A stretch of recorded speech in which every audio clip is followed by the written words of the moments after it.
Good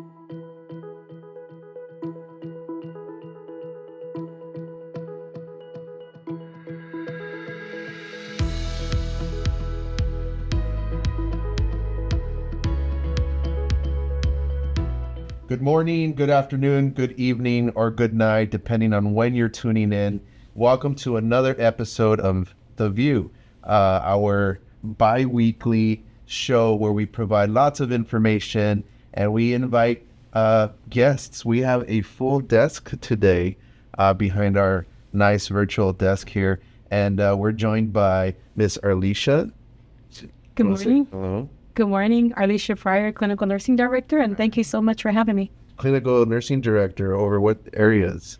Administrative Nursing Office, 5A, which is a oncology med-surg area, 5C, telemetry, safe patient handling, and the discharge waiting lounge. Anything else? That seems like a lot.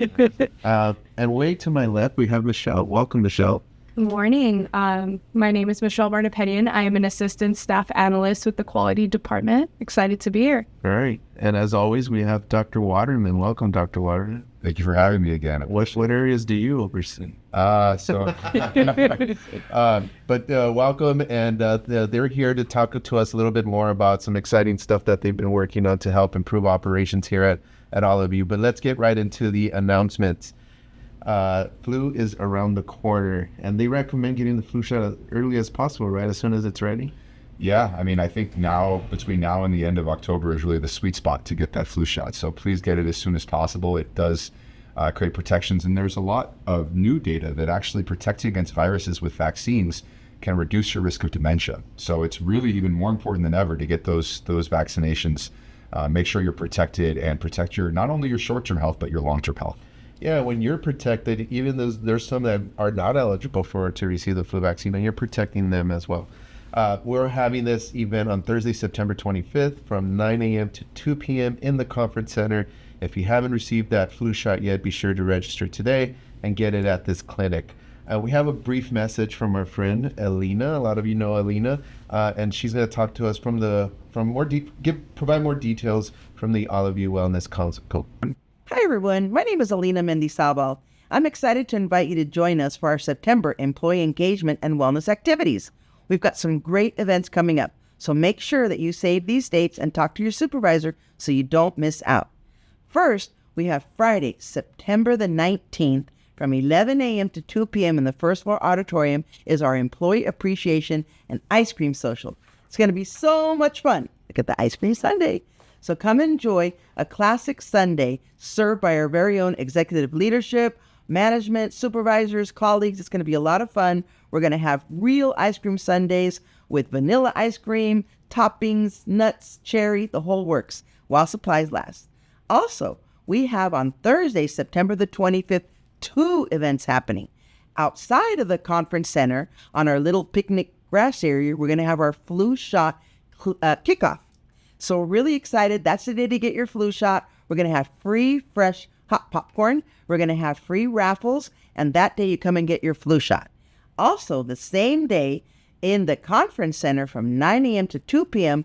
on September 25th is our DHR Wellness Pop-Up. We're going to have free health screenings, free snacks, a DJ giveaways, raffles, and a lot of fun. And this health screenings are the most important thing. Some wonderful health screenings and free massages. So again, mark your calendars for September 19th for our ice cream social. Come and get your ice cream. And also September 25th, the flu shot clinic and the wellness pop-up. These events are brought to you by the All of You Employee Engagement Committee and also the All of You Wellbeing Council. Please keep an eye out for the flyers with details about our upcoming Halloween activities and contests in October as well. One more thing, the All of You Wellbeing Council sends out a weekly wellness calendar so you can keep up with all the fun activities we have programmed for you, like the ice cream social and the wellness pop-up. Look for it in your computer screensavers and on our All of You Wellbeing Council bulletin board by the All of You Branch Cafe. Thank you. Thanks, Alina. I always appreciate your energy. I can't match it all the time, but your energy is always on par. We will also be hosting an All of You gym open house. Come and visit the All of You gym on Friday, September 26th from 12 p.m. to 2 p.m. at the gym trailer. It's S4 right across from the All of You Credit Union. Have you guys been to the gym? Not yet. No? You don't see? No. I have been there, and it is a fantastic gym. It's a fantastic opportunity. We're going to talk about this a little bit later in the show, but as caregivers, we're always caring for others. Yes. And it's super important that we take time to care for ourselves. And this gym is really a great opportunity. Lunchtime, before work, after work, allows you to miss traffic, and a lot of great machines, really nice setup. Please come see it. Yeah, I'm a member, and I've used it after work a few times, and it is truly a nice gym. It's nicer and cleaner than some of the gyms that we have in the community. Like, I don't want to say names, but it's a really nice gym. It's clean, lots of great equipment. So come on by and check it out. If you have any questions related to the gym, please email, and you'll see it on the screen. allofumcgym@dhs.lacounty.gov. From September 15th through October 15th, we are proud to honor Hispanic Heritage Month. And this is a time when we celebrate the rich cultures, the histories, and the contributions of the Hispanic and Latino communities, not only for all of you here, but also in our community of Sylmar, and to healthcare in general. And to mark this special month, we invite you to our Hispanic Heritage Month celebration on Friday, October 10th from 11 a.m. to 1 p.m. in the Conference Center. Join us. We're going to have performances, resources, opportunity drawings, and a wonderful way to come together and celebrate our community. I'll be there, so I hope to see you all there. And this month we're not recognizing, but providing awareness from a topic that affects a lot of healthcare workers, but it also specific to our physicians as well. And September is recognized as National Suicide Prevention Month. Can you tell us a little bit more about that? Yeah, it's a somber topic, but every year, we have caregivers or our critical workforce members that are taken from us too soon. And we see this, unfortunately, disproportionately among physicians, but all healthcare workers. Again, when our focus in life is so much around giving to others, sometimes we forget to take care of ourselves. And it's really an important time to reflect on the need for awareness, education, access to support. It really serves as a reminder of our collective responsibility to foster a safe and supportive environment for all. So September 17th in particular is National Physician Suicide Awareness Day. We really wish we didn't have to have a day to have this awareness, but obviously we do, because again, so many of our members are taken from us too soon. And we recognize the profound impact of physician suicide on our profession and reaffirm our commitment to advancing physician well-being. It's imperative we continue to reduce stigma, encourage dialogue, ensure resources are readily available for those in need. And we have established a very strong physician wellness program with our leadership with Dr. Pamela Dine. She's engaged in all kinds of activities, from mentorship to creating forums for open dialogue, trainings. So we really encourage you to get involved and really speak with Dr. Dine if you have any questions, and she can highlight the resources available to physicians. And Dr. Dine will provide additional insights. Hi, my name is Dr. Pamela Dine, and I am the Chief Physician Wellbeing Officer at all of View-UCLA Medical Center. I'm going to talk to you today about National Physician Suicide Awareness Day. Physicians have one of the highest rates of suicide of any profession, making it a critical issue in healthcare today. More than half of physicians personally know a colleague who has considered, attempted, or even died by suicide. Each physician's suicide is a devastating loss, not only for family, friends, and colleagues, but also for the nearly 1 million patients each year who lose their physician. It's both a very personal loss and a public health crisis. September is National Suicide Prevention Month, and September 17th is the 7th annual National Physician Suicide Awareness Day, or NPSA Day. All of You is proud to be an official supporting institution of NPSA Day, and our participation reflects our commitment to raising awareness of this epidemic and fostering a culture of well-being, one that prioritizes reducing burnout, protecting job satisfaction, and recognizing that seeking mental health support is a sign of strength. Our goal is to help reduce the stigma physicians and clinicians often face when speaking about their struggles, whether privately or openly, and encouraging them to seek support. Despite experiencing depression, post-traumatic stress disorder, and other mental health challenges, many physicians do not seek care due to time constraints, financial concerns, or fear of professional consequences. So you might be wondering, how can I help? Well, prevention begins with recognizing the warning signs. The HEART acronym can serve as a simple way to remember what to look for in someone who might be at risk of suicide. H is for health, and that means increasing the use of medications and or alcohol or illicit drugs, or talking about wanting to hurt themselves or die. E is for emotions, experiencing extreme mood swings, feeling hopeless, or having no purpose. A is for attitude, so being negative about professional or personal life, having inappropriate outbursts of anger or sadness.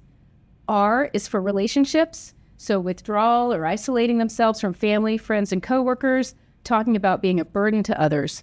And T is for temperament, acting anxious or agitated, behaving recklessly, being uncomfortable, tired, or in unbearable pain.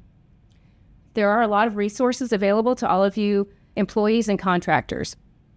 So our H3, or Helping Healers Heal program, is a robust peer support program offering crisis support for groups as well as one-on-one peer support as needed. You can learn more by looking at that SharePoint page. We also have an employee assistance program, which is free and confidential behavioral health resources that are available through UCLA and DHS employee assistance programs for all employees, including faculty and residents. You can learn more at that website. The UCLA Behavioral Wellness Center is for all UCLA employed residents and fellows, and they have additional resources available, including after-hours crisis counseling by calling the phone number listed or clicking on the website listed. There are also behavioral health telehealth support, which is really robust for UCLA employed residents and fellows, and you can learn more by that at that website. So if you or someone you know is struggling in a crisis, you can text 988 or chat that number, 988lifeline.org. And for more information on National Physician Suicide Awareness Day, please visit www.npsaday.org. Thank you so much for watching and your attention. If anybody would like to reach out to me directly related to these resources or really anything else, please feel free to do so. You can reach me at my email address that's listed on the screen. Thank you. All right. Thank you, Dr. Dine. And, this is also available to all healthcare workers. If you're feeling that you or yourself need some additional support or would like to talk to someone, or you know of someone that may need some additional support, you can reach out to our H3 group, and they can provide you or connect you to resources and help you identify those resources as well. All right, and so this week we'll also celebrate Language Access Week and International Translation Day. It's such an important thing to be able to understand the healthcare that you're being provided in a manner that you understand it. And we deal with a lot of languages here at all of you. We do. And so these observances highlight the vital role of translators and interpreters in ensuring that all patients have access to clear, accurate communication and high quality care in the language that they understand. So thanks to all those folks helping us out with that. All right, and I just received some exciting news. You want to tell us about where all of you is number one in a lot of things, but we just recently received a number one spot in DHS for this important program. So, as our healthcare journey, really as a nation, has evolved, we have increasingly understood the importance of patient experience in delivering high quality care. If patients don't experience a great sort of clinical environment, if they are not connected to their providers, if they're not connected to their nursing staff, all the behavioral health support, the likelihood that they're going to do well from a healthcare perspective is diminished. And we are so proud to note that all of you was the number one performer in DHS in primary care patient experience. And yes, vigorous clapping, and only one of four to meet the goal set by DHS for this past performance year. I'd like to say, it's not an anomaly. This has been going on for a while.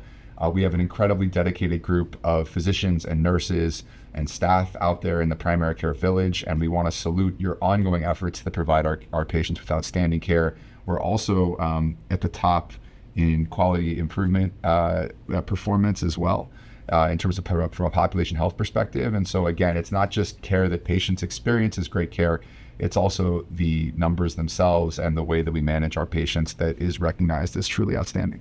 Yeah, I'm especially proud of all of you because this is the work that you do. The patients feel comfortable. The patients report back that they love their experience when they come to our clinics and deal with all of our staff. So I want to thank you all for really embodying what all of you really is. We're a hospital that provides high quality care, but not only that, we're nice to you. We treat you like a human, right? And we're sensitive to the issues that you're going through. It. So I appreciate all the staff doing the hard work, and I'm very proud to say that because of your hard work, we are #1 DHS for this. So congratulations. All right, Michelle, Michelle, Arlisha. Yes. You're here to talk to us a little bit about, from a quality perspective and improving hospital operations.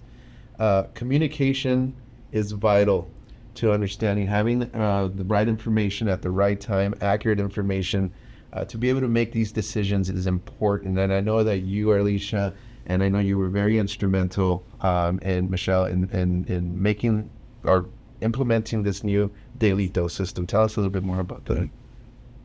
So we'll start off by saying a little bit about the quality department where I come from. The quality department essentially makes sure that patients get safe, high quality care, and we also support staff with the resources that they need to support that good care. So we track outcomes, patient safety indicators, and satisfaction, and then we go into our hospital and work with the staff and the teams to improve on those measures. And so one project that we were a part of was the daily dose. And we wanted to take what we already had and just make it better, more useful, and more efficient by listening to staff feedback and focusing on what mattered most in this day and age. Yeah. And it's not just nurses and physicians, right? There's a lot of departments that contribute to making these operations smooth and delivering that quality of care. Tell us about their approach. That is correct. The Daily Dose is a quick daily team huddle that highlights operational and patient flow issues. We meet in person on Mondays or on Tuesdays following a holiday, and then the rest of the week the meetings are on Teams. It covers staffing levels. And then there are escalations for facilities, for IT, for EVS, and then there are updates from the ANO about patient flow. It actually helps us to spot the problems very early on and to be able to resolve them quickly. When we talk about hospital operations, it's not just physicians and nurses. It's a lot of teams that contribute to making sure that we have high quality care. Tell us about the multidisciplinary approach. After surveying staffing and the staff and holding discussions, we formed a working group that represented or that included nursing was present, we had HR, facilities management was there, EVS, there was representation from IT, administration, and a lot of the other areas. And this group was able to come together and redesign the agenda. We discussed how issues were going to be reported. We set up clear follow-up processes, and then this team improved the accountability and made the daily dose more effective in addressing whatever those issues are, so that all of the staff's concerns are addressed, and they're able to use that information to work in their areas. Yeah, I especially I've been there on the Mondays, and I also join online when I can, but I'm there every Monday, and I do enjoy how there's a multidisciplinary approach. We have representation from all the departments, and we even leveraged IT things, right? And tell us a little bit more about that, Michelle. So along with the IT team, we started to utilize a lot of technology that we had available to us. So we built a Microsoft list and a Teams channel to streamline that communication, have everything at the tip of our fingertips. So each morning, departments report their staffing level using a green, yellow, or red status within the Microsoft list. They also, as Arlisha mentioned, flag any escalations that they have for our big three, which are our facilities, IT, and EVS. So they also include work order numbers. So our staff is a lot more proactive in getting those resolutions on time and having some feedback for the staff that's present. And all info is now tracked centrally, so at any point in time, everyone can go back to their submission, see what their progress is like, and then us as managers or other members of the staff can look at the resolutions and learn from our past issues. And lastly, ANO now utilizes and shows teletracking data in real time, so we know exactly where some bottlenecks for patient flows are so that we can address those proactively. I like that. You said the big three facilities, IT and EV, is very important. And there's many people to thank, right? I mean, there's a lot of folks from your team, and you want to mention some folks that were really instrumental in making this work. I think that all of the different departments that were represented in our group were very helpful. Everyone was able to give you information from their perspective, telling you what they saw on a day-to-day basis, and we were able to put that together to be able to address what is the real problem. When people walk away from Daily Dose, they have the big picture. They have, this is what we need to do in our particular area so that we're able to address and hopefully improve or resolve whatever those patient flow challenges are. Yeah, so big shout out. Thanks to Christian Carranza, Harut Papian for their tech support. Thanks to Arlisha and the nursing team for helping make the process work for staff and patients. And also to Dr. Deshil Cody for her team. For going up. And finally, thank you all to the staff that participate in the Daily Dose. Your feedback actually informed this revamping of the Daily Dose. And I want to give a huge shout out to Michelle, because I remember when we first started talking about this concept, it was you that was kind of designing and preparing that. So I know, Michelle, you had a lot to do with this. So thank you very much for your hard work. And it shows, and I think it's working well, right? It's improving things. So good job to the team. Daily Dose just got an upgrade. Hi everyone, my name is Michelle Vardapetian and I am an assistant staff analyst with the quality department here at Olive View Medical Center. I started off as a resident here and now I'm a full-time staff member working to improve efficiency for operations throughout the hospital. We used to track facilities, EVS, and IT issues by hand, which led to slow updates and issues that were hard to follow up on. Now, Daily Dose runs on Microsoft Teams and lists, so updates happen in real time. This shift improves patient-impacting operations by making issues visible and actionable. Open the form, pick your department, and set urgency. Tag it green, yellow, or red based on the impact.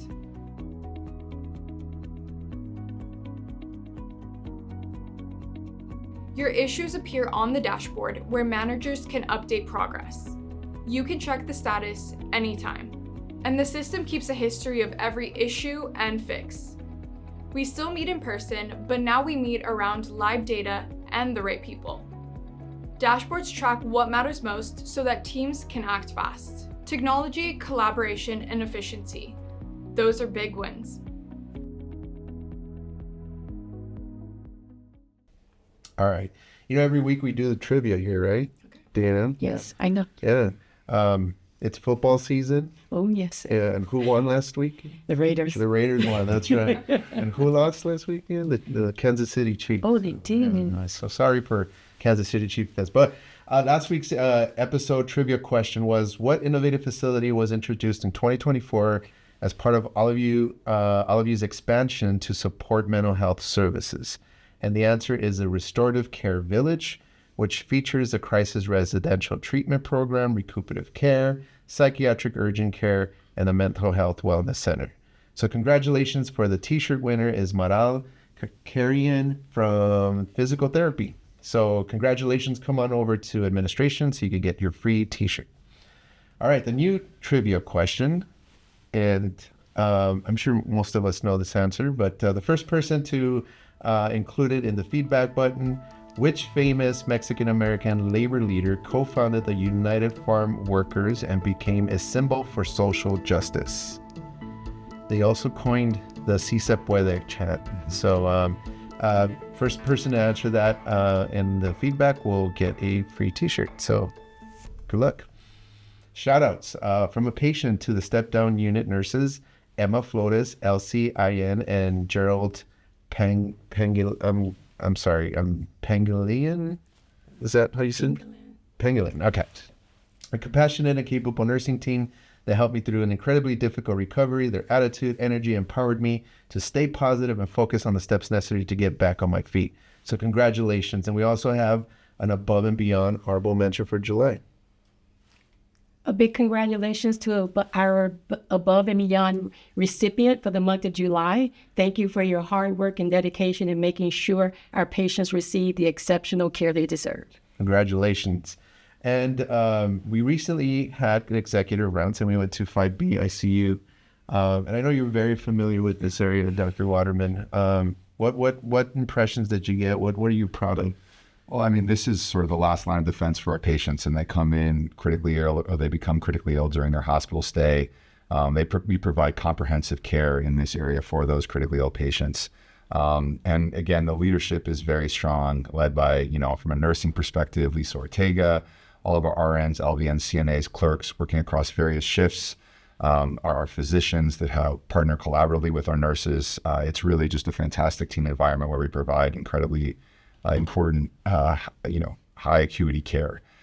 We also, the step down is sort of tied, the step down unit is tied at the hip to our ICU because the nurses actually rotate into the ICU to maintain competencies and complete the DHS 6-month ECHO program, ensuring seamless support for critically ill patients.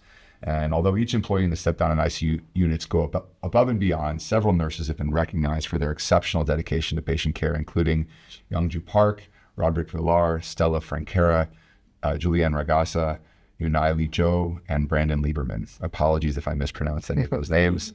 And a special shout out for Astrid Villafana, who was honored as OVMC's 2025 Nurse of the Year. So a lot of amazing nursing care, a lot of amazing physician care there. Staff, our respiratory therapists played an integral role in management of our ventilated patients. And it's really a team effort, and it was a great visit. Thank you all. And yeah, congratulations again, Astrid. She was the Nurse of the Year for 2025, and she's from the ICU. So thank you very much. And we have a lot of feedback. I'm especially happy this week. We had a lot of feedback, and a lot of questions, and a lot of thoughts for improvement. So continue to comment, send your thoughts in, send your suggestions to our feedback button, and we'll address them here.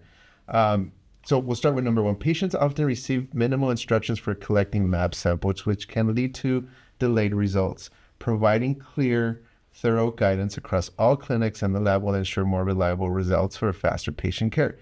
Absolutely. If you feel like we can improve on that, please inform your supervisor, your administrator, and what ideas you do have to improve that. It's absolutely important that we provide clear instructions for our patients, especially because, if they're not, I was going to say NPO, if they're not, oh my gosh, what's the layman's term for fasting? If you're not fasting, that could affect your blood results, right? Indeed, it definitely can. It changes your sugar levels, potentially your triglycerides. So really important we provide that clear care. And maybe if there's interest, this would be a great potential project for the Quality Academy to look at how we can maybe change our after-visit summary, the paperwork we give patients, so that everyone gets that information on how to prepare for your lab visit. You want to help us with number 2? Thank you for continuing to provide information using the YouTube platform. Yeah, absolutely. Do you watch it every other week, right? I watch it often. All right. How about you, Michelle? I don't know at the time. Watch it every day. All right. Oh, Awesome. Saturday, All whenever right. it comes out. I binge watch. You're good. That's right. Yeah, you could watch the Raider game and but yeah, it's again, this is a concept for you all for us to better have communication with you, and provide some updates on what's happening in the hospital and highlighting some of our great staff and departments here as well. All right. You want to help us with number 3, Dr. Sure. Is there a way to update the first floor employee bathrooms near infection control? Many staff members have requested improvements such as modern sinks and upgraded ventilation to address odors and enhance overall comfort. Yeah, it's we'll take a look at that. We'll send our EBS, our wonderful EBS team, to take a look at facilities.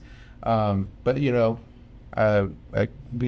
reminded every day that we're in a fiscal crisis, and we have to make these difficult decisions on where we prioritize some of our funds in order for improvements. Obviously, we want to make sure that our facilities are safe and are clean, and we'll continue to provide that. That is a priority. And we'll take a look at these rooms and see what we can do, or these bathrooms and see what we can do. Can I do number 4? Yeah, of course. So this one is for Edgar. We all wanted to do it that way. Yeah, really. We love the beard and goatee, Edgar. Keep it going. But wait, today, Yeah, it's gone. it's gone. This is terrible news. You know, it's not a secret that I like to eat, and you know, sometimes I'm a messy eater. Sometimes, you know, they tell me I know where Edgar ate because there's food all over, and it gets in the beard, and it's really hard. You know, once your mustache is you know, it gets really hard to clean it out. So, yeah, I shaved it off, but maybe in November. November, that's right, and I'll let it grow, and then I won't shave until the new year. We all look forward to that. Yeah. All right. All right. Thank you for reading my question regarding security at the primary care clinic. Look forward to hearing what can be done and having security guard assigned to us. Absolutely. We're actually in the process of looking at security services as a whole with DHS and what that means for all of you as well. So that's definitely part in terms of the outlying clinics that we have on campus. That's also part in the planning as well. Thank you for acknowledging my question about refreshing the primary care clinics.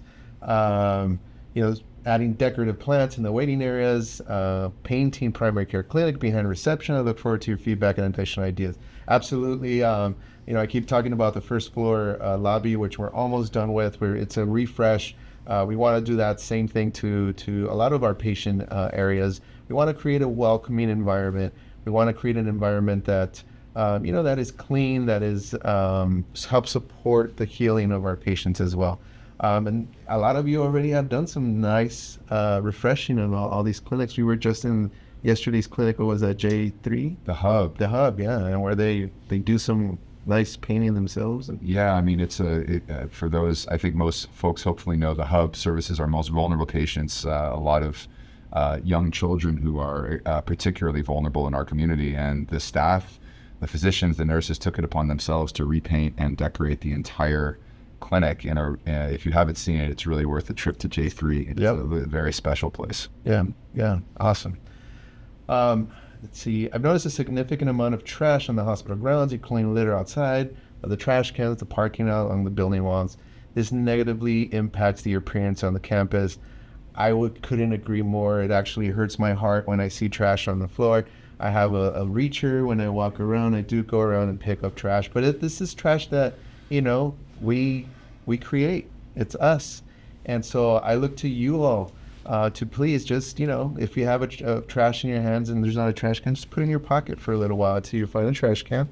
Sometimes I get home and I have to empty out all my pockets because I keep my trash until I find a trash can. But it's really up to all of us to do our part and ensure that our campus is clean. This is our second home, right? And we should treat it as such. So I look to you all, but I do understand that it does happen, and we have a wonderful team in EVS and also our groundskeepers through landscaping that help us keep our campus clean. So yes, we will continue to do those rounds and ensure that we do our part as well from administration.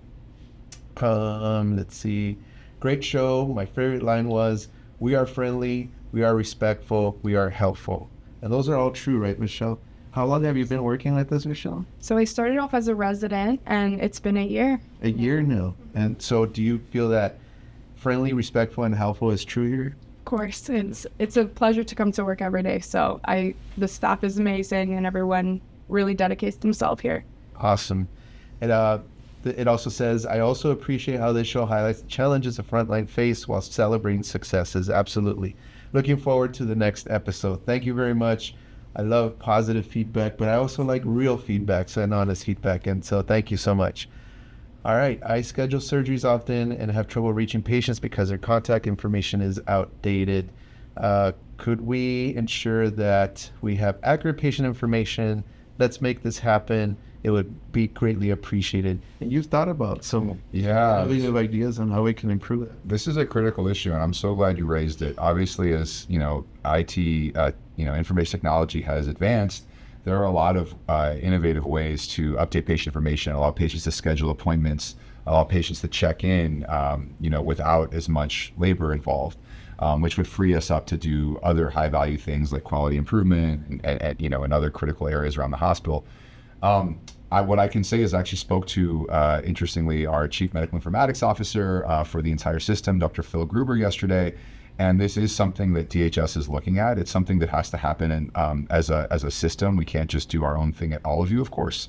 But they are looking to update the patient portal because that is really where so much of this can happen, a patient-facing sort of platform where they can update information, again, schedule their own appointments, do a whole host of things that would really, as you mentioned, alleviate the burden on our staff and clinicians and nurses to try to contact patients and get them into our system as seamlessly as possible.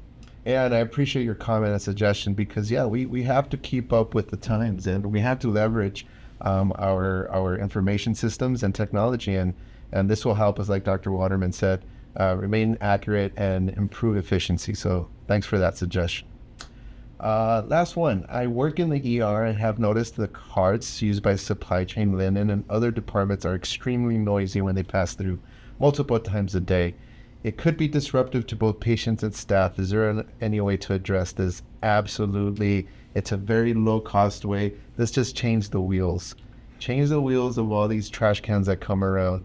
There's been tons and tons of literature about how noisy hospitals are, and the number one are these noisy wheels. They're called casters on these pieces of equipment. So absolutely, we'll have supply chain linen and facilities really look at the carts that they use, and if they have a noisy wheel or caster, just to switch them out and change them. Hopefully in the future we can have hoverboards like in what is that, Back to the Future, that skateboard, the hoverboard. You won't have any noise, right? But maybe you'll hear the Jetsons type noise. Then we have a different problem. So thank you. We've come to the end. We're listening. Please continue to provide that feedback. We do listen and we do act on your feedback. And we truly value your voice. And so I appreciate all the information that you provide. All right. How was it, Alicia? Nerve-wracking, but I made it. It wasn't too bad. It was, right, Michelle? It was great. It was great. We only have 1,000 people looking at you. No, it was great. But thank you all for tuning in. Follow us on our Instagram page. That's where we provide the updates and the latest news and events that's happening here. Thank you very much for tuning in.